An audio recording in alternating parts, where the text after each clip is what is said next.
I decided to stop reacting and start dismantling.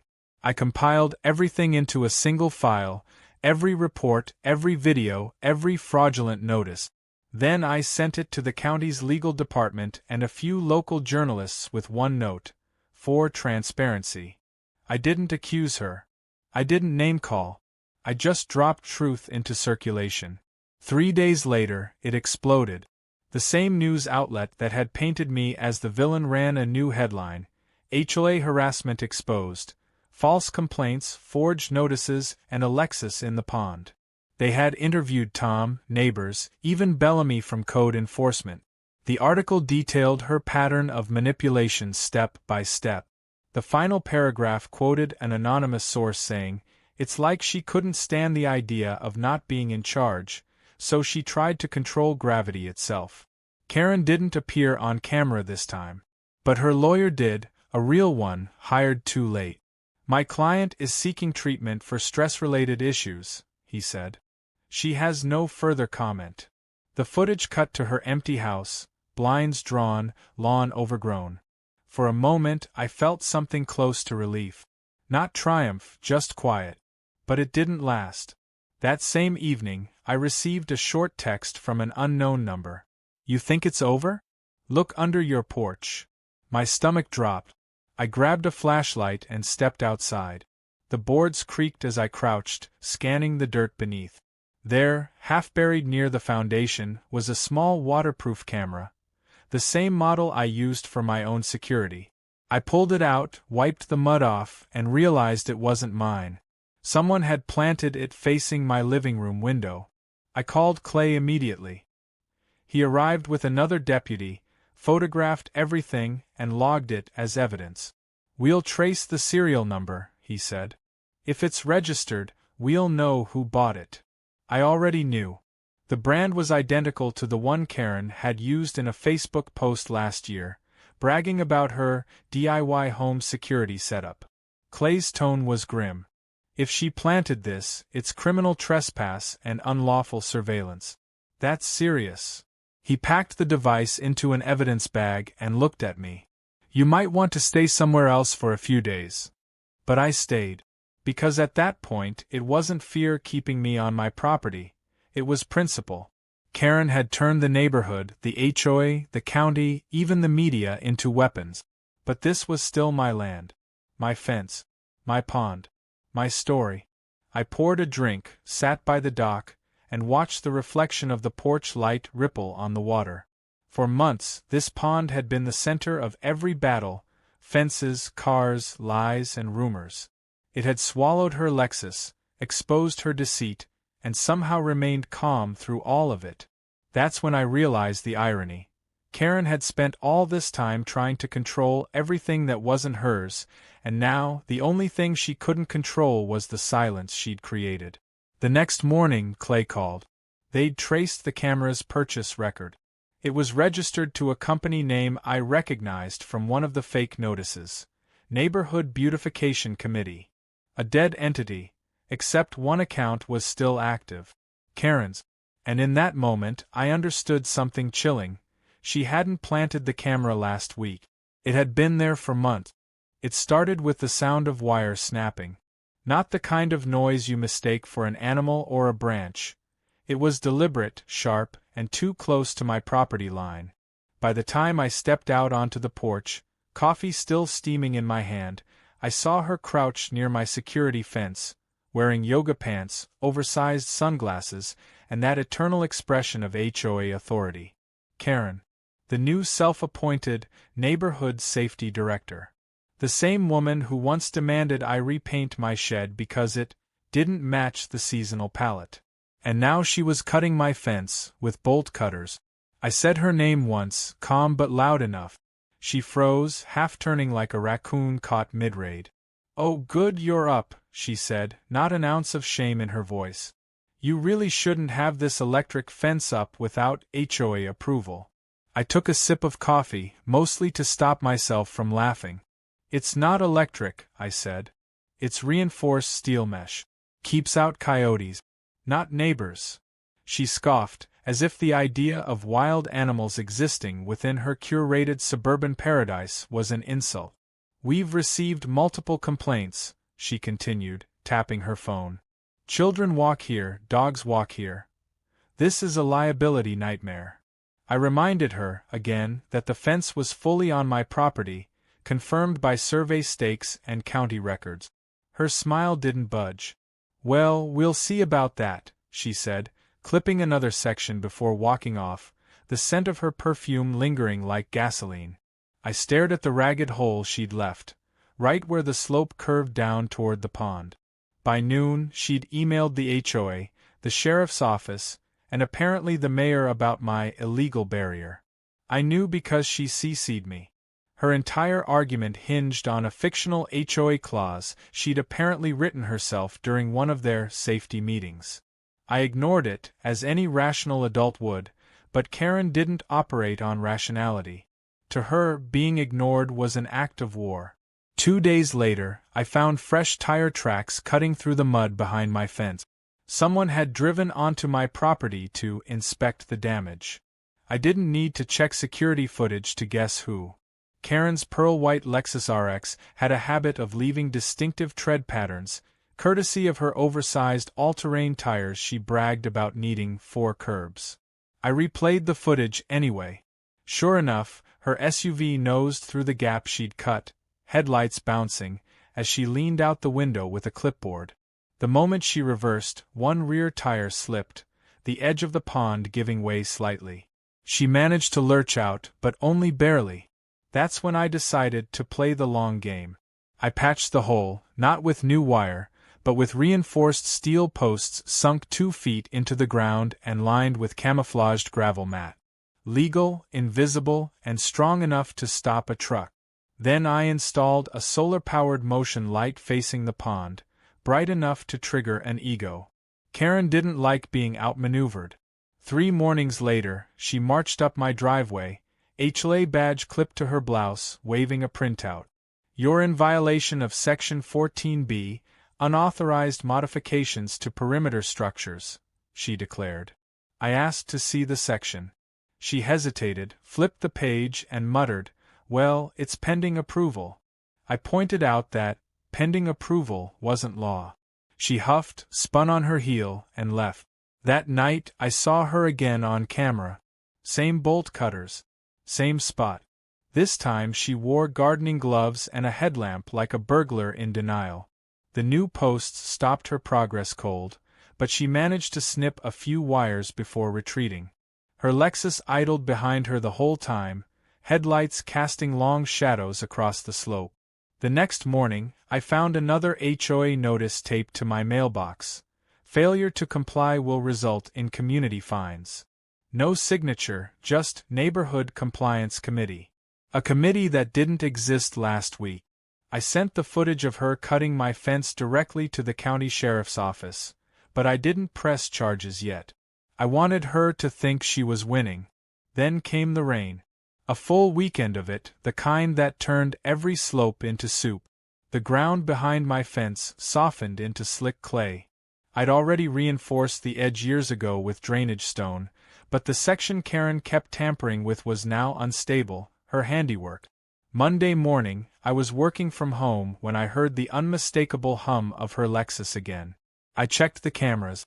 She'd driven straight up the same muddy incline, ignoring the private property sign. The tires spun once, twice, then caught enough traction to crest the hill.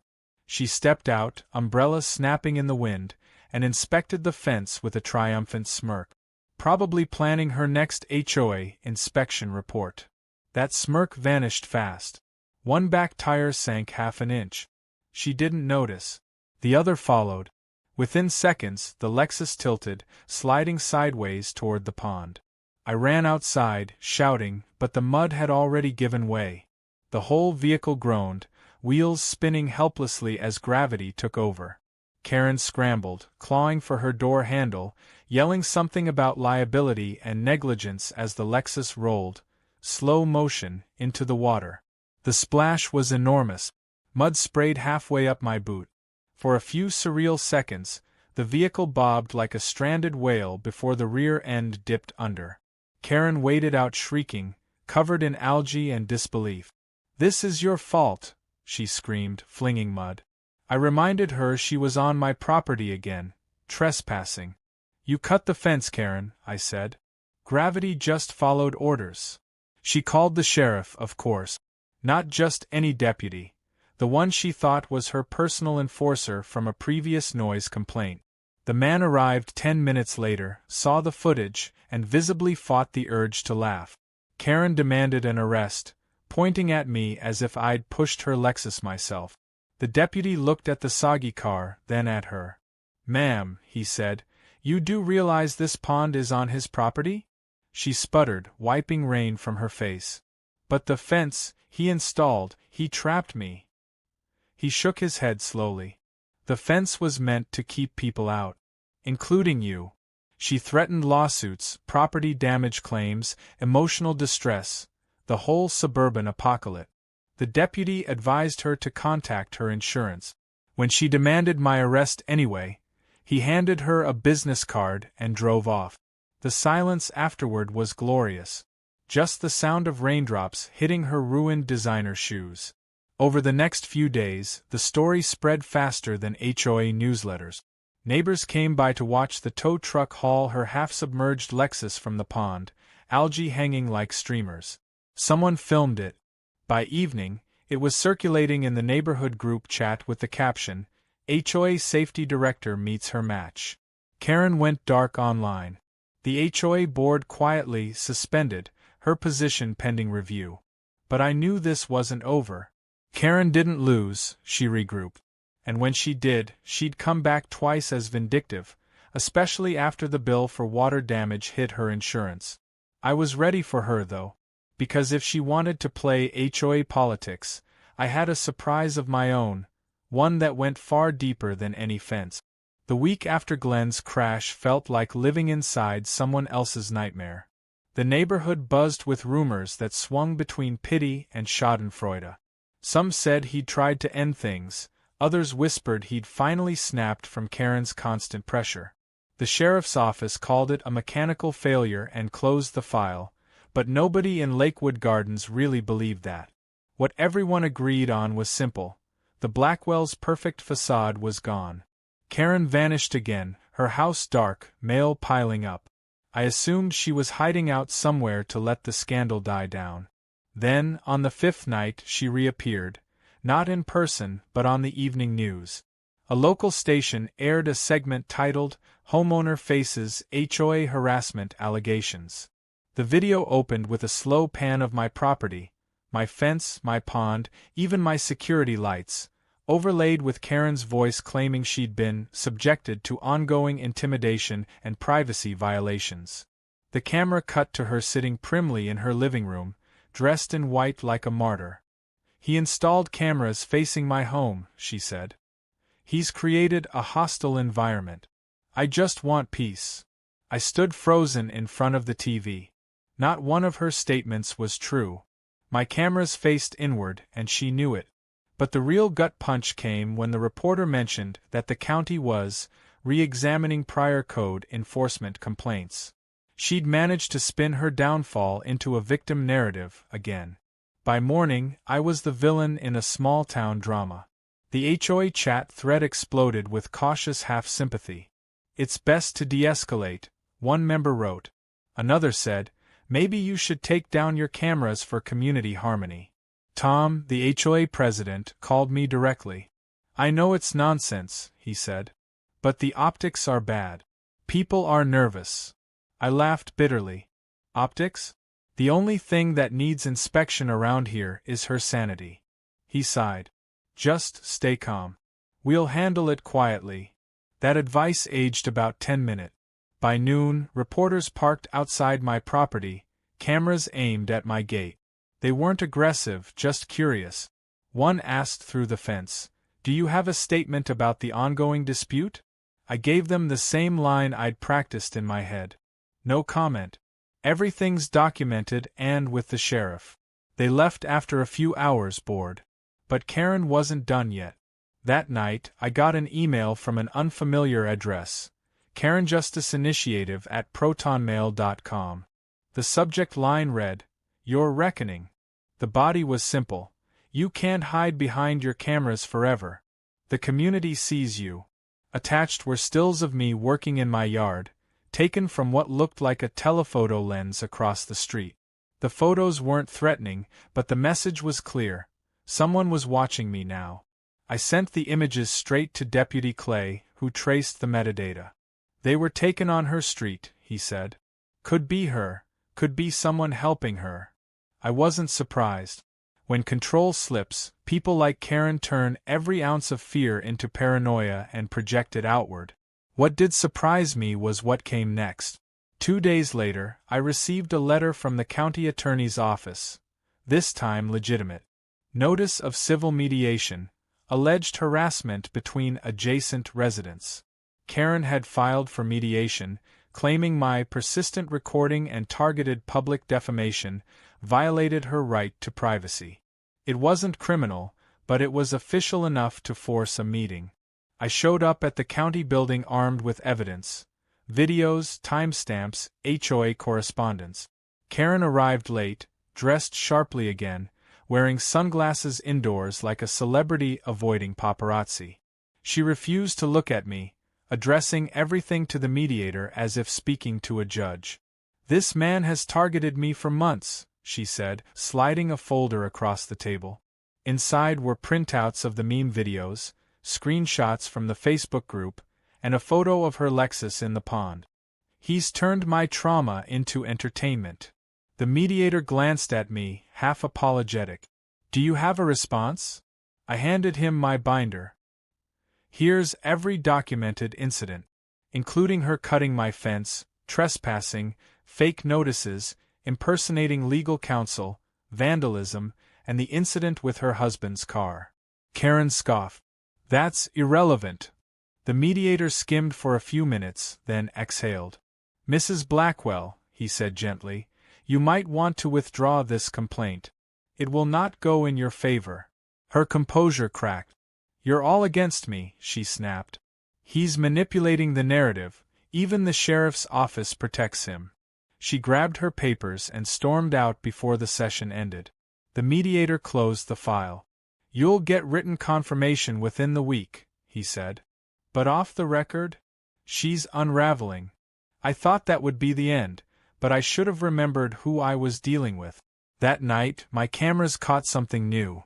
A white van parked near my driveway for almost an hour. No logos, no plates. 2 figures moved around my gate, taking photos, shining flashlights.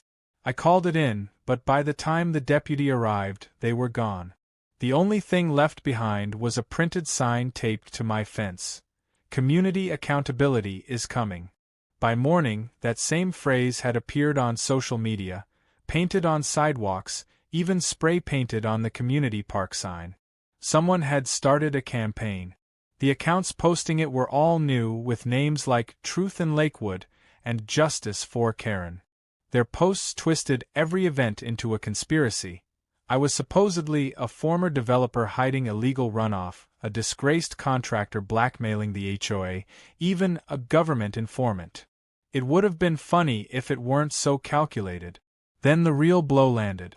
The local TV station aired a follow-up segment, this time quoting a source close to the HOA, who claimed I'd threatened board members with lawsuits. They didn't name me directly, but the footage made it obvious. I called Tom that night. "Was that you?" He sounded exhausted. "No. But someone leaked internal emails. The ones about her removal. She's trying to burn the whole HOA down." He was right. The next day, half the board resigned. The HOA's credibility collapsed, leaving Karen's chaos as the loudest voice in the room. With no leadership, the neighborhood split, some siding with me, others convinced I'd secretly engineered everything. Property values dipped, open house listings vanished, and realtors stopped showing homes in the area. Karen's downfall had turned into a scorched earth campaign. By the next morning, the pond was calm again, but the neighborhood wasn't. My phone buzzed nonstop with texts from neighbors who'd seen the viral video, some amused, others quietly terrified that Karen might retaliate. The HOA meeting scheduled that evening suddenly became mandatory attendance. Translation: damage control. I hadn't planned to go, but curiosity won. It's hard to resist watching a storm you didn't start. The clubhouse smelled of cheap coffee and expensive perfume. Karen was there, dressed in a beige power suit as if she were about to negotiate a trade deal, not explain why her Lexus had tried to become amphibious. Her hair was still recovering from its swamp encounter, but she'd styled it aggressively, each curl a declaration of defiance. When she saw me, her smile faltered, then returned twice as forced. "Oh, it's you," she said sweetly. "Glad you could join us. We're discussing community safety issues." "Like people driving into private ponds?" I asked. A few muffled laughs broke out. She ignored them and banged the gavel she'd apparently brought from home. "This meeting is to address escalating tensions," she announced, "and to vote on new compliance measures to prevent, well, hazards." She avoided eye contact, but everyone knew what she meant. The HOA president, a mild man named Tom who'd rather discuss mulch than lawsuits, tried to mediate. "Maybe we should just take a break from enforcement actions for a while," he suggested. Karen shot him a look sharp enough to cut wire. "That's exactly what causes problems: inaction. We need structure." She waved a binder so thick it could have its own zip code. "Starting today, all external fences, cameras, and lighting require HOA inspection." I raised a hand. "So because you drove into a pond, I need permission to have security cameras?" She glared. "Because your setup creates hostility. We're neighbors, not prison wardens." I glanced around. Most of the room avoided my eyes. Some nodded weakly. Fear of confrontation was the HOA's fuel, and Karen knew it. Then Tom cleared his throat. "Actually," he said, "we reviewed the bylaws. His property isn't technically under HOA jurisdiction. The fence predates the HOA charter." The silence was delicious. Karen's face froze mid-expression, like a computer crashing. "That can't be right," she said. "Everything in this neighborhood is under HOA supervision." Tom shrugged. "Except his lot. It's outside the covenant line by 15 feet. County records confirmed it this morning." The meeting ended with chaos. Karen gathered her papers in furious silence, pretending not to hear the whispered jokes about amphibious luxury cars. As I left, she stopped me near the door, voice low but trembling with restrained rage. "Enjoy your little loophole," she said. "But this isn't over." I smiled. "Didn't think it was." 2 days later, she proved me right. I came home to find fresh survey stakes driven along my boundary, bright orange flags fluttering like warnings. A sign was planted near my gate. "Pending property line review, unauthorized structures may be removed." It bore the HOA letterhead but no official stamp. I knew exactly who printed it. Instead of tearing it down, I left it. I also printed my own. "Private land, trespassers will be filmed and fined." Within hours, Karen posted on the community Facebook group claiming I was threatening residents. The thread exploded. Half the comments mocked her, half defended her, and one poor soul posted a meme of her Lexus as a submarine. That person was promptly banned. Then things turned quieter, too quiet.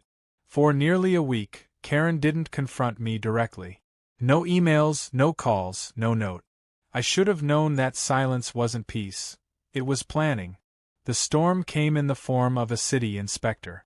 A silver sedan pulled up one afternoon while I was checking the pump house by the pond. The man stepped out, clipboard in hand, wearing a neon vest that read County Code Enforcement. He was polite, apologetic even. "Sir, we received a report that your fencing violates visual obstruction standards." I blinked. "Visual obstruction?" He nodded awkwardly. "Someone submitted photos claiming it blocks community sightlines and poses a safety hazard." He didn't have to say who. I invited him to inspect the perimeter. After a full circuit, He frowned at his note. This is compliant, he said. Actually exceeds safety standard. Whoever filed this must have misunderstood. I gave him coffee and let him watch the footage of Karen cutting the fence earlier. He nearly spit his drink. I'll file this as a false report, he promised. You won't have any trouble again. But trouble isn't what Karen does. She escalates. That evening, she stood at the pond's edge again, phone in hand, live streaming herself delivering a monologue about illegal barriers threatening community unity. Her voice carried over the water. This man endangers children by creating hostile zones, she shouted. I stepped into view behind her. The camera caught both of us. Hi Karen, I said. You're trespassing again. Her viewers, judging by the comments, loved it. One typed, careful or you'll park there again. She spun, startled, then fumbled to end the stream. I was documenting evidence, she snapped. For insurance purposes. I folded my arms. Funny. Last time you documented something, it ended up underwater. She stomped away, muttering something about defamation. 2 days later, the retaliation hit full force. Someone vandalized my fence, this time with spray paint. HOA scum, in red letters, ironically aimed at me, the non-member. The damage was sloppy, rushed. But whoever did it also sliced open one of my drainage hoses near the pond. The next morning, I found part of my bank eroding again, the soil soft and unstable. Karen stood at the top of the hill watching, phone in hand, pretending to check the weather app. That was when I decided to turn her own game against her, publicly. I uploaded a short compilation from my security cameras. Karen cutting the fence, inspecting my pond, and the grand finale of her Lexus sinking. I added cheerful elevator music and titled it, The HOA Safety Director vs. Gravity.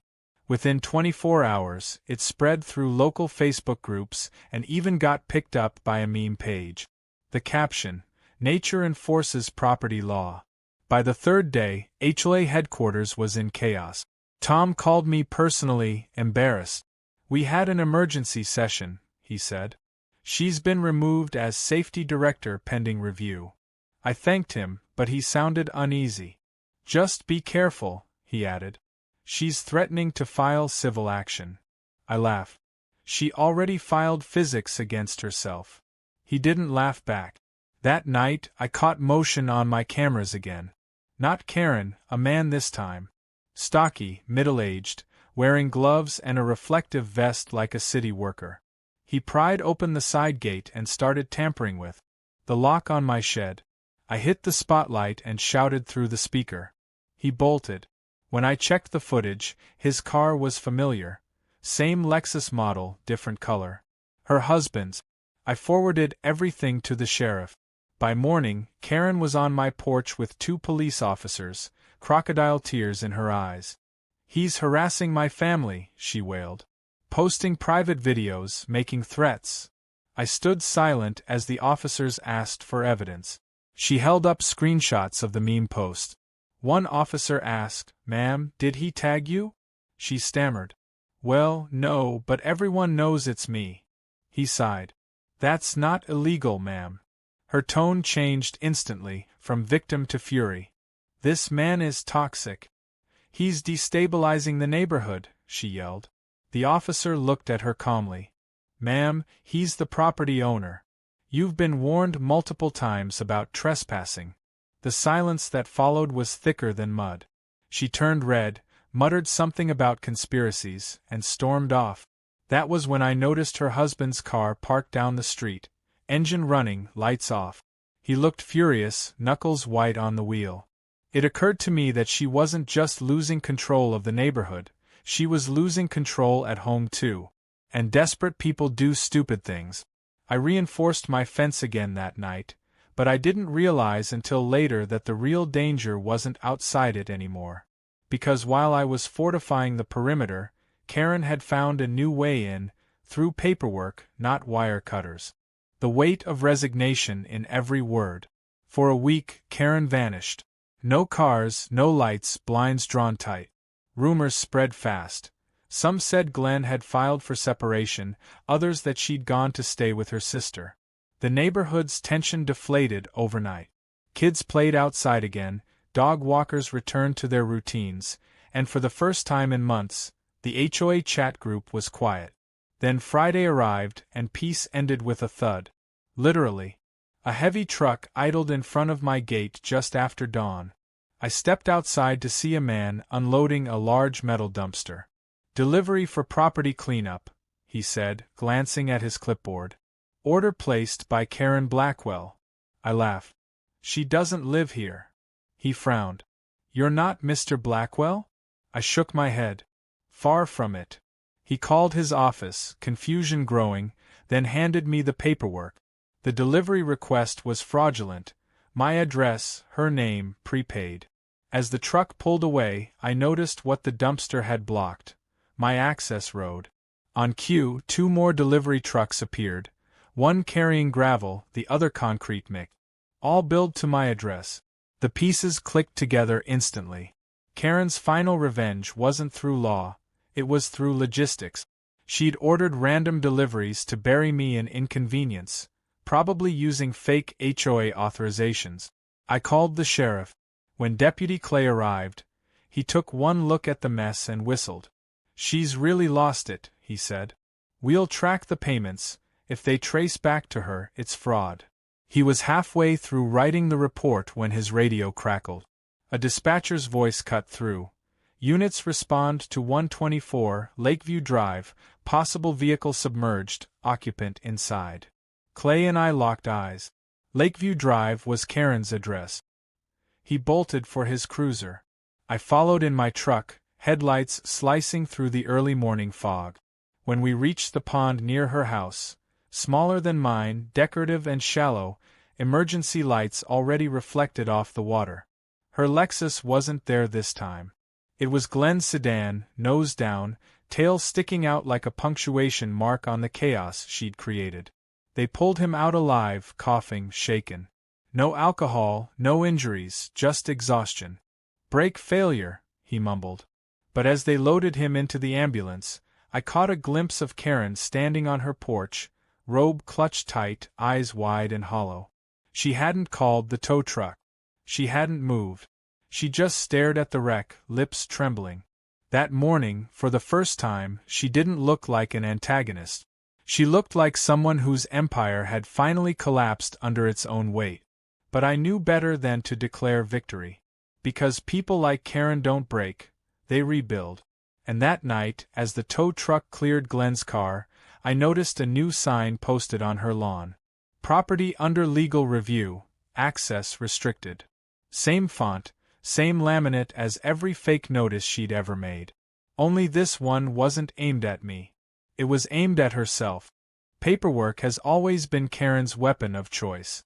If she couldn't win by intimidation or spectacle, she'd drown her opponent in forms, complaints, and letters stamped with meaningless authority. 2 mornings after our last encounter, I received a certified envelope from the county office, a notice of zoning review triggered by a citizen complaint. The allegation: unauthorized land modification leading to environmental risk. I didn't have to guess who the citizen was. The description even mentioned an artificial pond constructed without oversight, which was funny, considering the pond had existed long before either of us bought property here.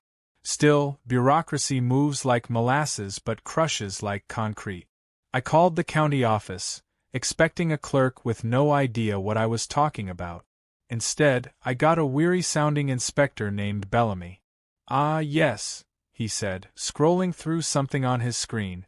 "You're the one with the HOA neighbor." I paused. "That's me." He sighed audibly. "You're the 3rd person she's filed against this year. We'll have to come out and inspect, but don't worry, her cases never hold up."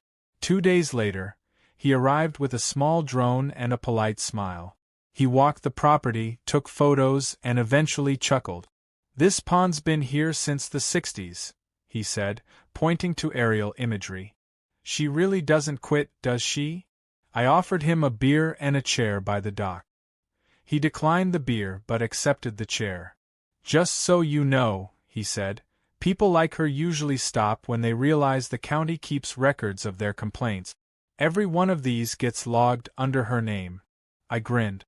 Public record? He nodded. Absolutely. That night, I drafted an email to the HOA board attaching the county's inspection summary. I copied Karen too. The subject line, environmental risk cleared again. No commentary, no sarcasm. Just the facts. 2 hours later, she replied with a wall of text accusing me of harassment, defamation, and weaponizing government resources. The irony almost made me choke on my drink. Her next move came quicker than I expected.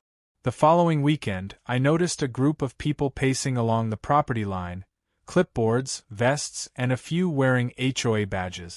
A small inspection team. Karen stood at the center, issuing instructions like a foreman. When I stepped outside, she called over sweetly.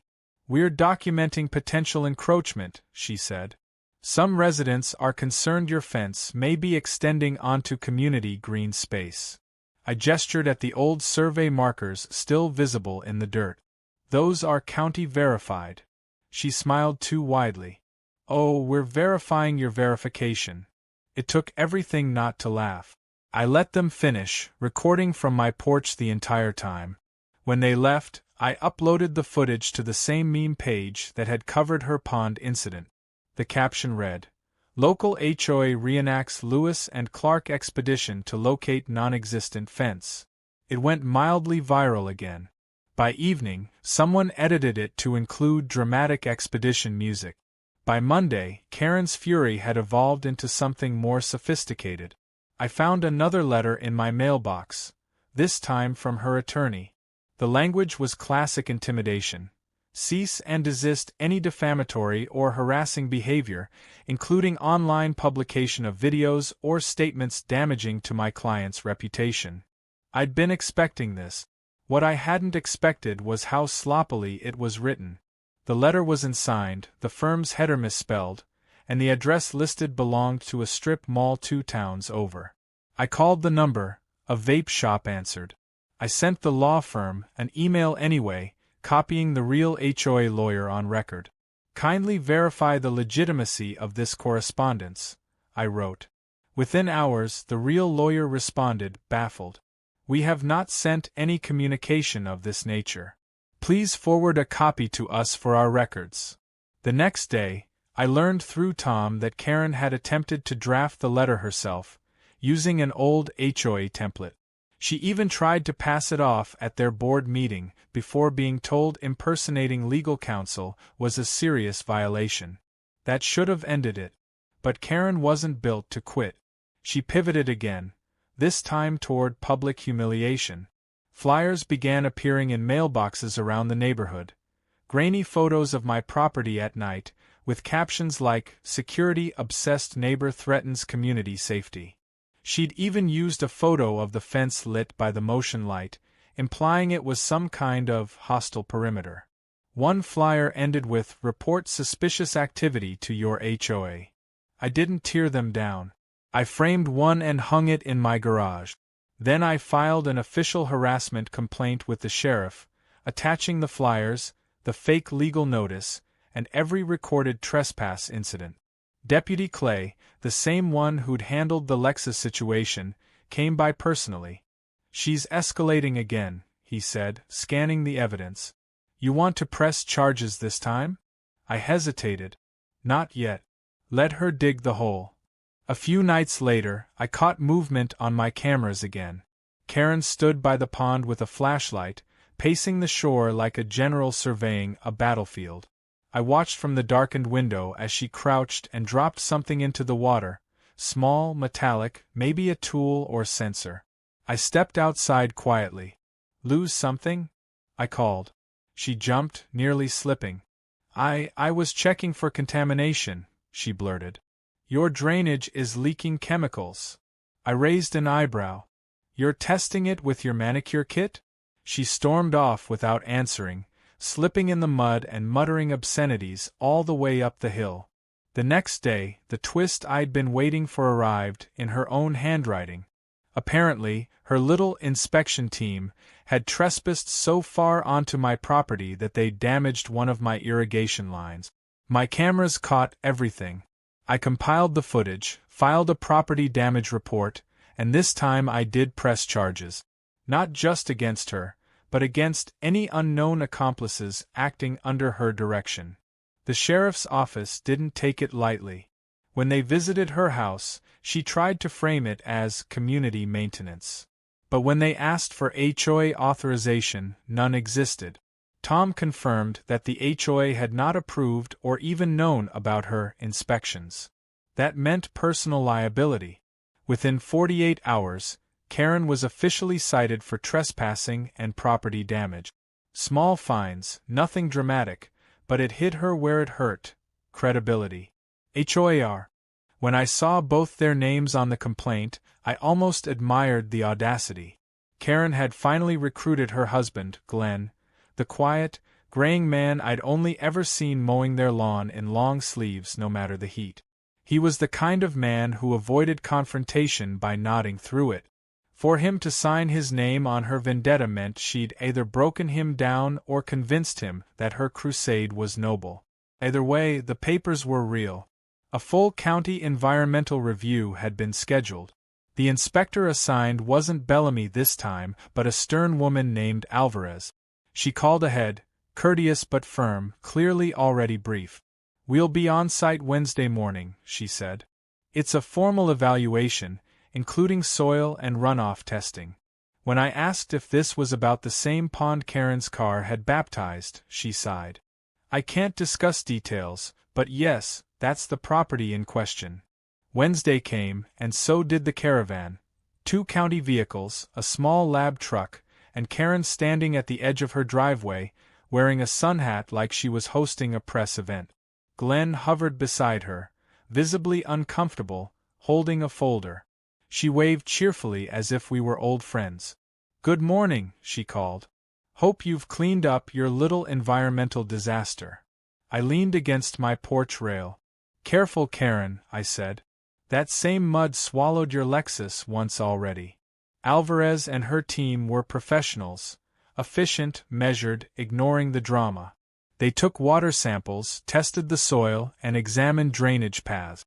I followed quietly, answering questions, showing old permits, even pulling up photos from the property's previous owner.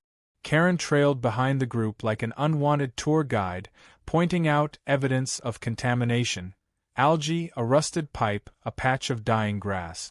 Alvarez noted each calmly but said nothing. By mid-afternoon, they were done. Alvarez thanked me and promised to send the report in 2 weeks. Karen lingered, clearly unsatisfied. "You should know," she said, lowering her voice. "There's a local reporter interested in this story. Environmental negligence is a serious offense." I smiled. "Make sure they spell your name right this time." She twitched but turned away. That night, I found out she wasn't bluffing. A small online news blog published a piece titled "Local Residents Fight for Clean Water Against Negligent Landowner." The article quoted anonymous neighbors, claiming runoff from my property killed plants and threatened community wildlife. The only photo attached was the same one from months ago, Karen's Lexus half submerged. I laughed until I cried. They'd cropped out the car's logo, but everyone in town knew that angle by heart. By morning, my inbox flooded with sympathetic messages from neighbors, and a few passive-aggressive ones from HOA members pretending to be neutral. "So sorry you're dealing with this," one wrote, followed by, "Have you considered draining the pond for everyone's peace of mind?" Classic HOA diplomacy. Smile while handing you the knife. I didn't respond. Instead, I requested the county's previous environmental archive, everything related to the pond, dating back to its creation. It took 3 days, but when the files arrived, they contained gold. The pond wasn't just legal, it was historically protected. Built in the 1960s as a stormwater retention basin under a public grant, its status was fixed in the county registry. Tampering with it, or even attempting unauthorized drainage, carried significant penalties. Karen had just accused a protected site of being a hazard. When Alvarez's report came back a week later, I almost felt bad for her. No contamination found. All runoff within natural thresholds. Structure stable and compliant. I printed 3 copies. One for my records, one for the HOA board, and one that I taped, in full view, to the fence nearest her house. The next morning, Karen was outside tearing it down. I stepped out with my coffee just in time to catch her in the act. "That's county documentation," I said calmly. She froze mid-rip, clutching the paper like evidence at a crime scene. "You can't just post government documents," she snapped. "It's intimidating." I raised an eyebrow. "You mean factual?" Her face flushed crimson. "You think this is funny?" she hissed. "You're humiliating me." There it was, the real wound. Not money, not fines, but humiliation. Karen's entire existence revolved around control and appearance. Losing her Lexus, her HOA title, and now her reputation was like peeling away her armor layer by layer. I almost pitied her. Almost. By evening, she retaliated again, this time through media. The same blog ran a follow-up investigation, citing ongoing community tensions. But buried near the end was something curious. Sources claim the homeowner may be using unpermitted electrical installations near the pond. That line wasn't random. Months ago, Karen had accused me of running an electric fence. Now she'd recycled the rumor into journalism. The next day, an electrical safety officer showed up unannounced. He was young, polite, and visibly annoyed. "Sir, I'm sorry, we just have to verify something. Someone submitted a report of unlicensed electrical wiring near open water." I led him to the pond. He looked around, saw the solar panels powering my motion lights, checked the wiring, and laughed. "This is textbook. Whoever filed that complaint doesn't understand how solar systems work." He even left with a compliment. "You should be teaching people this stuff, not defending it." I couldn't resist one more push. That evening, I sent the officer's signed clearance letter to the same blog that had smeared me. I didn't threaten them, just politely noted the record for correction. To their credit, they updated the article with a brief editor's note. "County confirms no violations." It wasn't an apology, but it was public enough. Karen's husband, however, didn't take it well. I found him pacing near the property line 2 nights later, muttering into his phone. His voice carried across the quiet street. "No, she won't stop. Yes, I told her, but she thinks she's winning." I stayed out of sight, recording from the darkened porch. He sounded exhausted, maybe afraid. "She said if she goes down, she's taking everyone with her." The next morning, something new appeared in my mailbox. A letter not from any agency, but from Glenn himself. Handwritten, shaky penmanship. "I'm sorry for everything. I didn't want to be part of this. She won't listen anymore. I'm leaving for a while. Please don't involve me further." That was all. No return address. No signature. Just. It moved her entirely from any role and banned her from representing them in any public matter. That was supposed to be the end. Except Karen didn't believe in endings. The following weekend, as if trying to reclaim her power, she hired contractors to rebuild part of the green space bordering my property. Heavy trucks, mulch piles, power tools. I walked out to ask what they were doing, and one of the workers handed me the work order. It was signed Neighborhood Beautification Committee Chair, Karen. Except that committee didn't exist anymore. I called Tom immediately. He sounded horrified. She wasn't authorized to do anything. We told her to stand down. But by then, it was too late. The workers had driven straight over my buried drainage pipe, crushing it. I documented everything again, called the sheriff, and this time, they didn't just fine her. They filed for reckless property damage. The night after they served her, my cameras caught one last thing. Karen sitting in her car at the edge of the pond, headlights off, just staring. It wasn't rage anymore. It looked like defeat mixed with disbelief. Like she couldn't understand how she'd lost control of the narrative she'd written for herself. Then, just before she drove off, she did something unexpected. She laughed. A small, bitter laugh that echoed across the water. That should have been closure, but I knew Karen too well. When people like her laugh at rock bottom, it means they've found a new angle. And sure enough, 3 days later, I received an official county summons. Not from the sheriff, not from HOA, but from an environmental agency. The accusation: unauthorized alteration of a natural waterway resulting in hazardous runoff into neighboring properties. The complainant? Karen Blackwell, private citizen. Only this time, she wasn't alone. She had a partner. Her husband's signature was on the complaint too. The discovery of that hidden camera changed everything. Up until then, Karen's chaos had always stayed just barely within the lines of plausible deniability. Annoying, manipulative, exhausting, but not truly criminal. Planting surveillance on someone else's property? That was a felony. Deputy Clay wasted no time. Within 48 hours, the sheriff's department secured a warrant to search Karen's house for additional devices. They didn't tell me when they were going, but I didn't need a calendar to know. You could feel it in the air that morning, a strange, heavy silence over the cul-de-sac, like the neighborhood itself was holding its breath. The convoy of unmarked SUVs pulled up around 10. Neighbors peeked through blinds as deputies crossed her yard. Karen's door opened after the third knock. She stood there in a pale blue robe, looking small for the first time.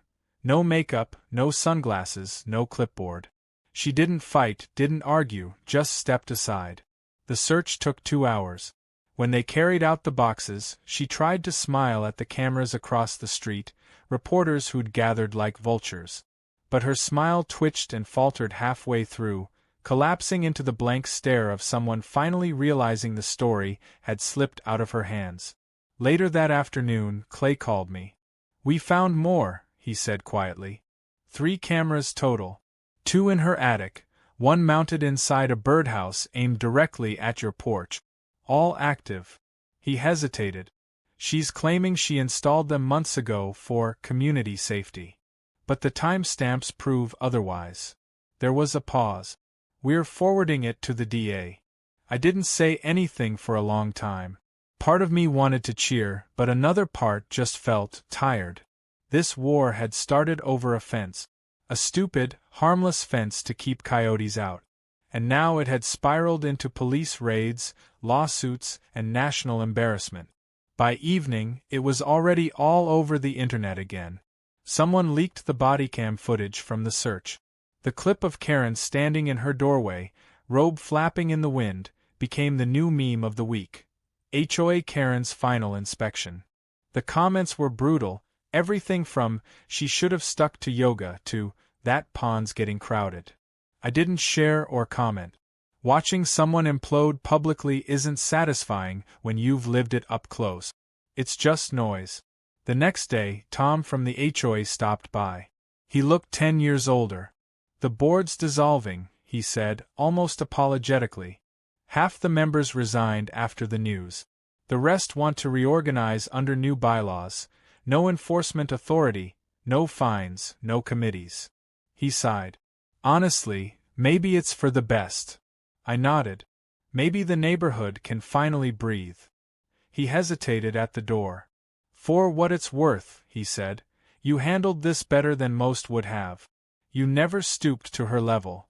I didn't tell him that there were nights I'd wanted to. I just said thanks. That evening, I drove past her house. The lawn was overgrown again, the windows dark. A notice was taped to the front door: "Property under investigation." She hadn't been arrested. Not yet, but she was done here. The neighborhood kids whispered that she'd moved in with her sister in the next county. I didn't believe it. People like Karen don't move on, they regroup. A week later, I got the call. Clay's voice carried a strange tone. Not quite satisfaction, not quite regret. DA filed charges for unlawful surveillance, trespassing, and falsifying reports, he said. But there's more. Her husband's filed for separation. Apparently, he's been documenting everything she did too. I didn't say anything for a moment, then asked the question I didn't want to. What happens to her now? He sighed. If she pleads guilty, maybe probation. If not, she's looking at real time. Either way, she's finished here. The next morning, the mail arrived, one envelope, unmarked. Inside was a handwritten note. The ink was shaky but familiar. You won, congratulations, it began. I hope you're proud. You ruined my life. Everyone thinks I'm crazy, but you're not innocent either. You embarrassed me, humiliated me, and hid behind your cameras while I drowned. At the bottom, she'd written something strange. When the world turns on you too, you'll understand. There was no signature, but it didn't need one. The postmark was from 2 towns over. I sat on the porch for a long time after reading it, the pond reflecting the afternoon sun. It should have felt like closure, but it didn't. I'd spent so long reacting to her madness that I'd forgotten what silence sounded like. Even the frogs seemed hesitant, like they were waiting for her next move. 3 days later, silence broke. Reporters called again. This time, not about Karen, but about the lawsuit she'd filed against the county itself.